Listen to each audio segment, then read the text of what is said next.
All right, all praise and glory to you, how about Shemi Shah. Double honors to the apostles. That was a great millstone. So we back. This is the part 2 of the video. We had to close up because of storage problems. So we're going to start off with Ecclesiasticus 30 and 23. And it reads, love thy own soul and comfort thy heart. Remove sorrow far from thee.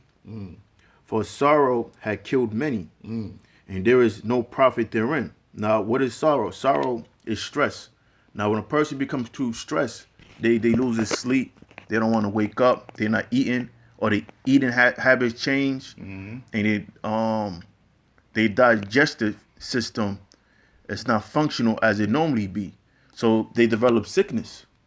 But scriptures tell us, even though we're undergoing the sufferings we go through, it says, love thy own soul and comfort thine heart. Now, how do you comfort your mind?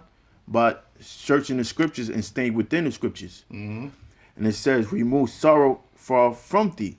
Because even though we're in sorrow, we got to, scriptures say, they that weep as though they weep not. So you got to keep moving and stay focused. So it says, remove sorrow far from thee, for sorrow had killed many, and there is no profit therein. Now, a person that is dead, there's no profit in a God that is dead or that is in sorrow, because he's not teaching, he's not going out doing shows. He becomes unprofitable. That's why certain guys get disenchanted and they start teaching, because they start undergoing things and become unprofitable because they stuck in they sorrows, and they keep meditating over and over about the bullshit they in. Right. But scriptures say that Yahweh Shah was a man appointed with grief.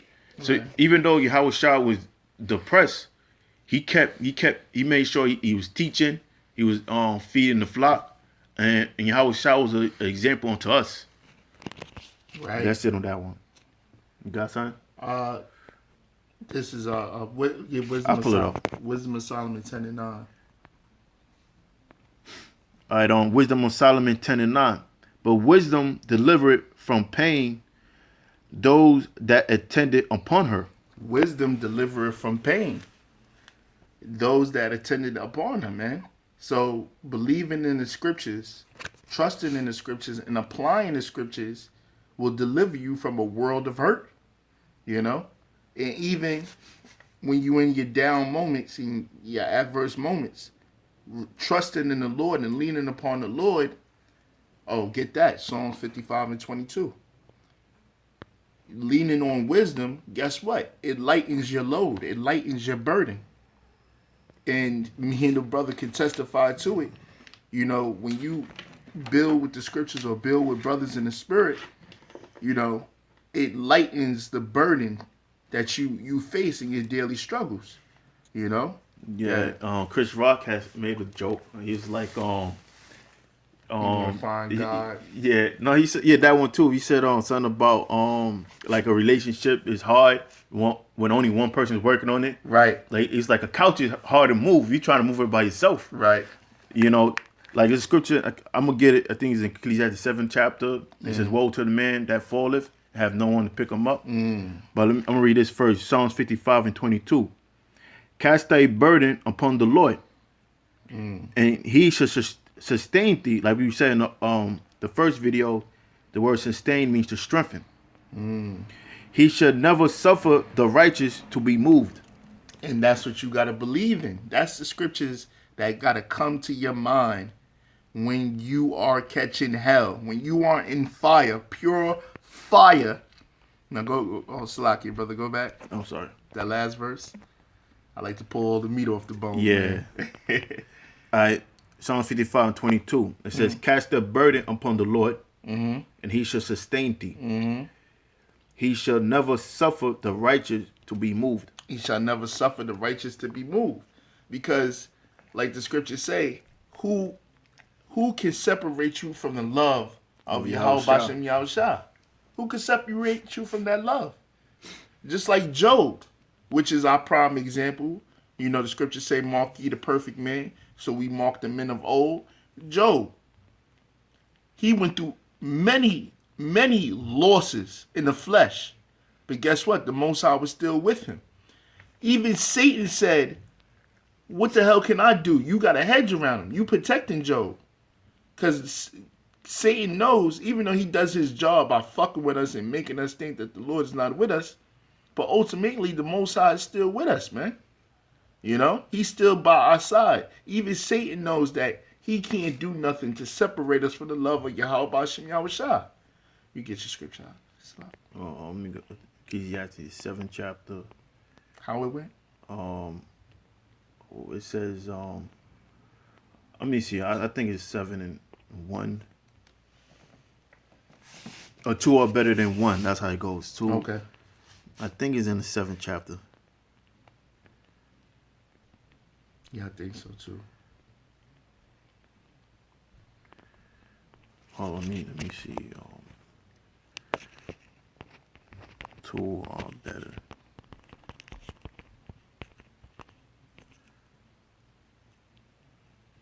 Oh, 4 and 9. Like it. Ecclesiastes 4 and 9. It says 2 are better than 1 because they have a good reward for their labor.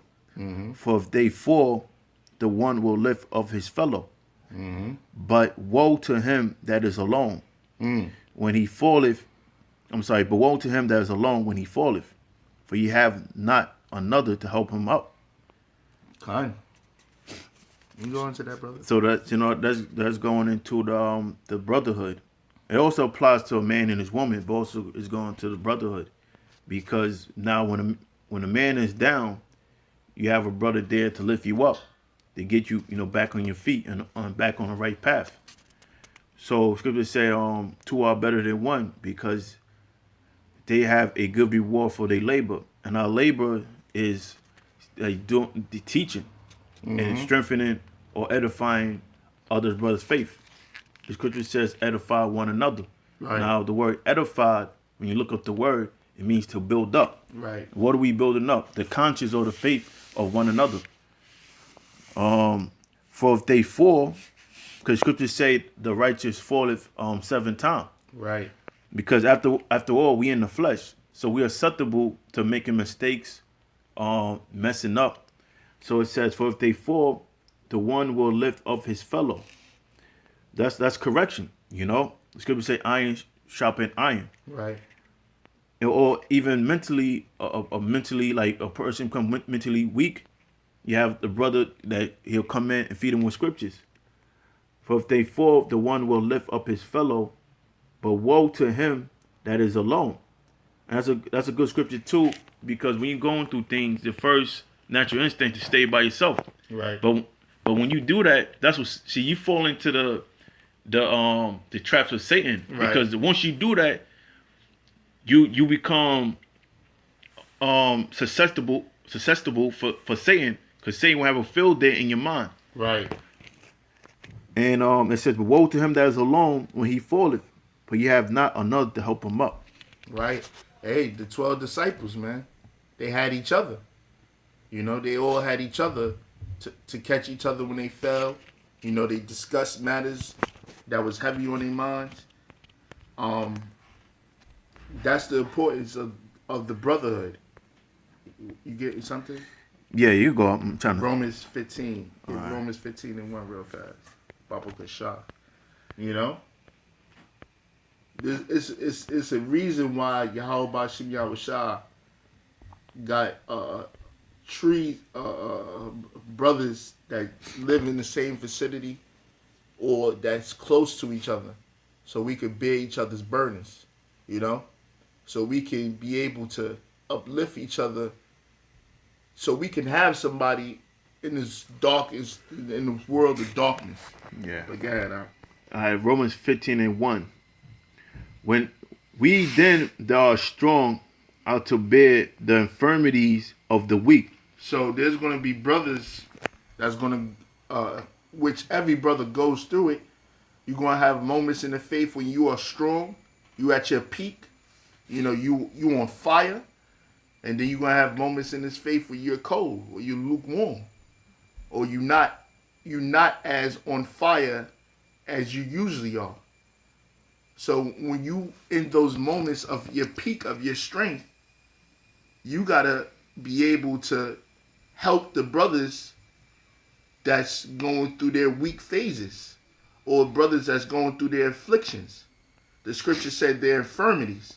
So the brothers that's sick, you gotta be able to look out for them. All right? And the brothers that's feeble, you got to look out for them.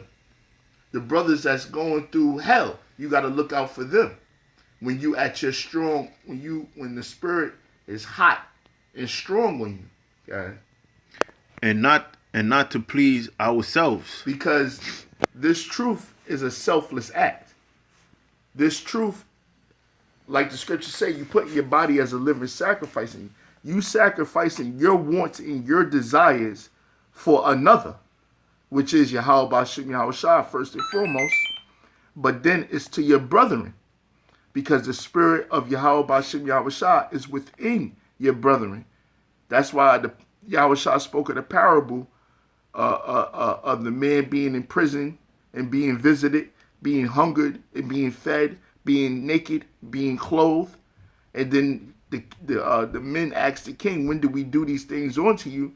The king said, if you do it to one of the least of them, if you do it to one of the least of my brethren, you do it unto me.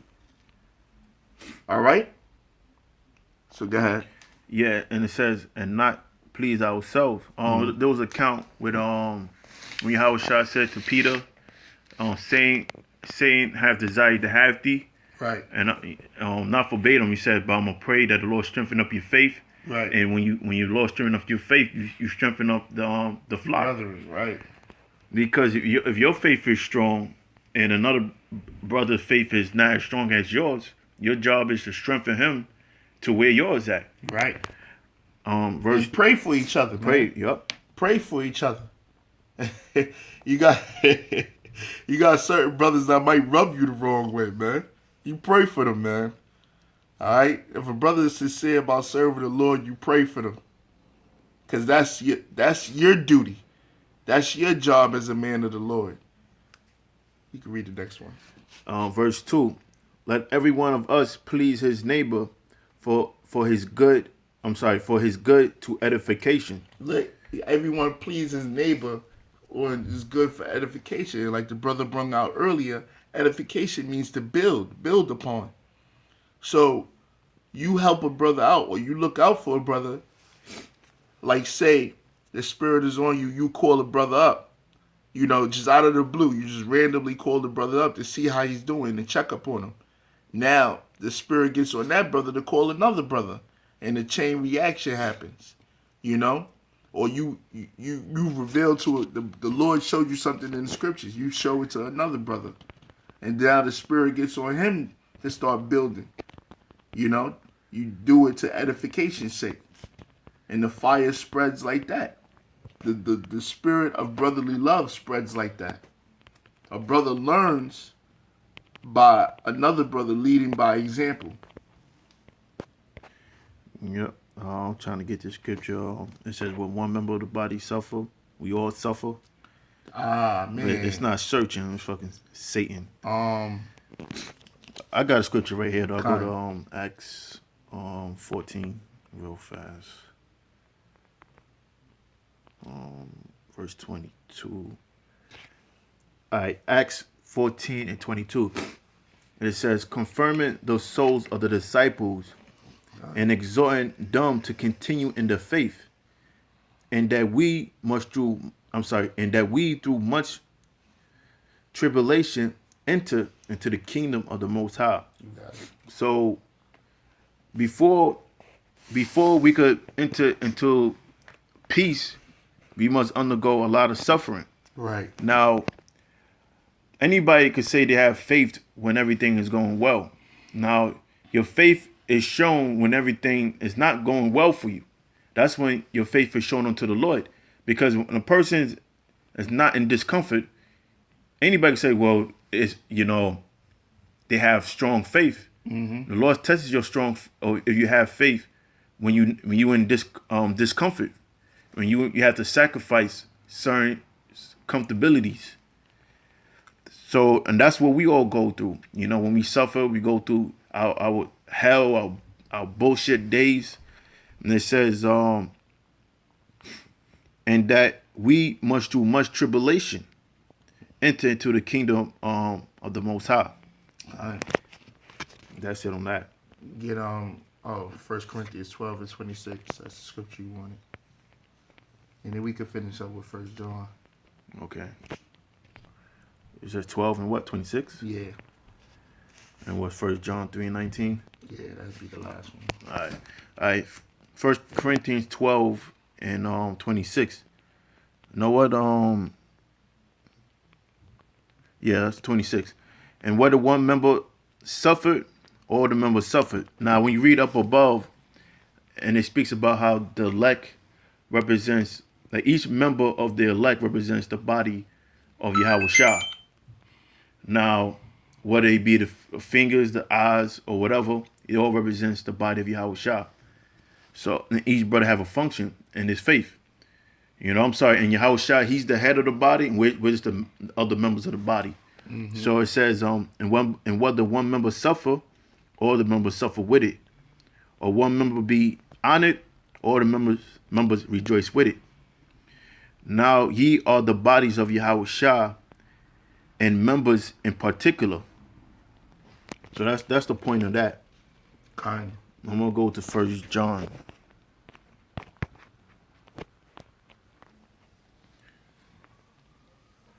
Kind. And we're gonna wrap it up with this scripture. 1 John 3:19. And hereby we know that we are the truth. I'm sorry, I'll read it again. And hereby we know that we are of the truth. Mm-hmm.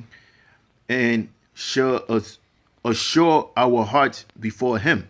Mm-hmm. This is how we know that we're in the truth, you know, by our faith, first and foremost, and our acts, because faith without works is dead. So our acts in this faith confirms that we're in this truth, and we're not forsaken. God.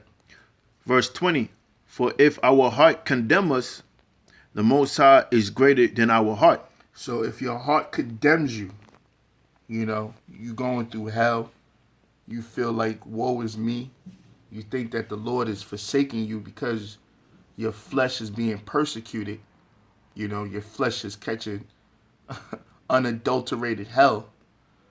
The Most High is greater than your heart. And he knoweth all things, because it's already written what your lot is.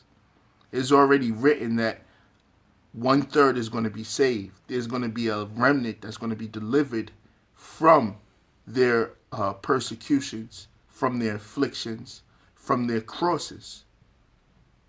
So the Most High knoweth all things. For instance, example, Joseph. Joseph was sold. He went through unadulterated hell. His brothers forsook him and sold him and pretended that he was dead. And then he went to Egypt, and he was a slave in Egypt. And then he was persecuted. He was accused of adultery by Pharaoh's wife. So Joseph went through a whole bunch of shit. But his utter end was to be there for his brothers and his father's sake. So he went through all that hell, going through Egypt, being sold, you know, pretending, being accused, his father thought he was dead. All those things Joseph went through was for the betterment. At the end of the day, it was for the betterment of his family. Yeah, the Lord blessed him. The Lord blessed him. Yep. Just like us. You know, we go through situations that we can't explain why the hell we going through it. Yeah. But guess what? At the end of the day, the Lord knows the benefits of the hell that we're going through. Yeah. Yep. It says, for if our heart condemn us, the Most High is greater than our hearts and know all things. Beloved, if our heart condemn us not, then have we confidence toward the Most High. So if your heart condemns you not, meaning you're catching your hell, you know, you're going through your daily cross, that means your heart condemns you not. You don't feel forsaken. You have confidence, you have faith towards the Most High that this is a temporary hell. Satan is just doing this to test your faith and make you be carnal, make you go off, make you not trust in the Lord. But the scriptures say that you have confidence towards the Most High. Just like Yahweh Shah had confidence towards the Most High. Though he knew what he had to go through, and though he got weak at times, he knew that this was the Father's will, and all must be fulfilled. So we got to have that same mind frame and that same confidence that we have to go through hell. We have to go through chastisement. This is not our rest, and all must be fulfilled that is written of us. Yep. Verse 22, and it says, and whatsoever we ask, we receive of him, because we keep his commandments, and those things that are pleasing in his sight. And that's what the men of the Lord is going to continue to do those things that is pleasing in Yahweh Bashem Yahweh Shah's sight.